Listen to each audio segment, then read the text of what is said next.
नमस्कार विद्यार्थी मित्रांनो, कसे आहात तुम्ही? मजेत ना? मी नासा येवतीकर दिनविशेष माहिती कार्यक्रमात आपले मनपूर्वक स्वागत करतो. आज 4 ऑगस्ट मराठी साहित्यातील ज्येष्ठ कादंबरीकार ना.सी. फडके यांची जयंती. त्यानिमित्त त्यांच्या कार्याचा परिचय करून घेणार आहोत. लक्ष देऊन ऐका हां, कारण या माहितीच्या आधारे तुम्हाला 5 प्रश्नांची उत्तरे द्यायची आहेत. चला तर मग जाणून घेऊया. ना.सी. फडके यांचे पूर्ण नाव नारायण सीताराम फडके. त्यांचा जन्म 4 ऑगस्ट 1894 रोजी झाला. लहानपणापासूनच त्यांना वाचन आणि लेखनाची आवड होती. पुढे त्यांनी अध्यापन क्षेत्रात कार्य करत असतानाच साहित्य लेखनालाही वाहून घेतले. ना.सी. फडके हे मराठीतील सर्वाधिक लोकप्रिय कादंबरीकारांपैकी एक मानले जातात. त्यांनी 150 पेक्षा अधिक कादंबऱ्या, अनेक कथासंग्रह, निबंध, लघुनिबंध, प्रवास वर्णन, आत्मचरित्र आणि समीक्षा ग्रंथ लिहिले आहेत. त्यांच्या लेखनात प्रेम, कुटुंब, समाजजीवन, संस्कार, मानवी भावना आणि जीवनातील विविध पैलू यांचे प्रभावी चित्रण आढळते. त्यांच्या प्रसिद्ध साहित्य कृतीमध्ये दौलत, जादूगार, अखेरचं बंड, प्रवासी, अटकेपार, प्रतिभा साधन तसेच माझे जीवन एक कादंबरी या आत्मचरित्र ग्रंथाचा विशेष उल्लेख केला जातो.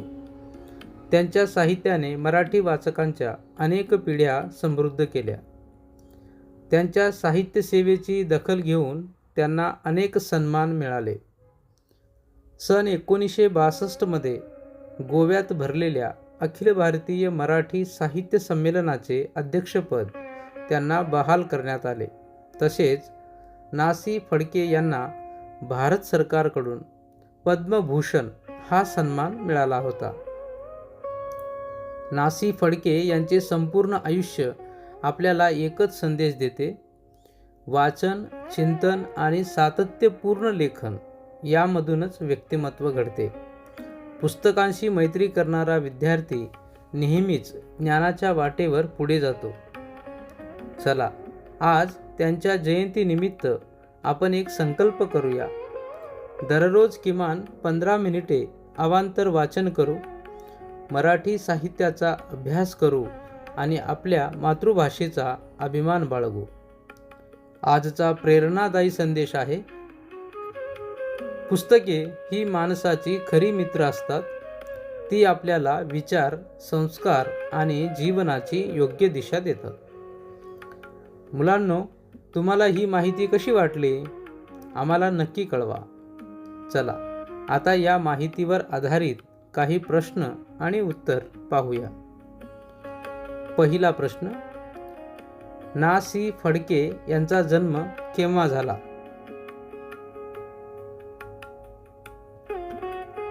बरोबर उत्तर आहे दिनांक 4 ऑगस्ट 1894 रोजी ना.सी. फडके यांचा जन्म झाला.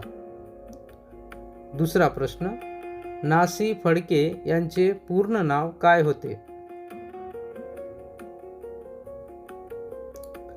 बरोबर उत्तर आहे नारायण सीताराम फडके असे ना.सी. फडके यांचे पूर्ण नाव होते. तिसरा प्रश्न: ना.सी. फडके यांना लहानपणापासून कशाची आवड होती?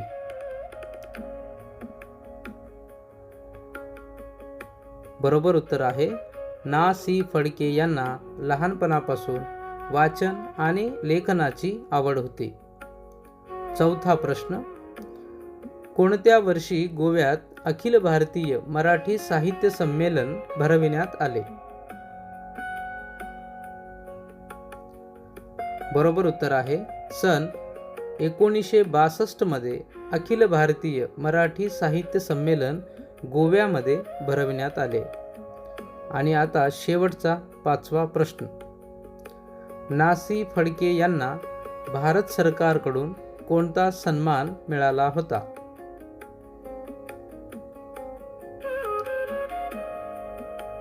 बरोबर उत्तर आहे नासी फडके यांना भारत सरकारकडून पद्मभूषण हा सन्मान मिळाला होता.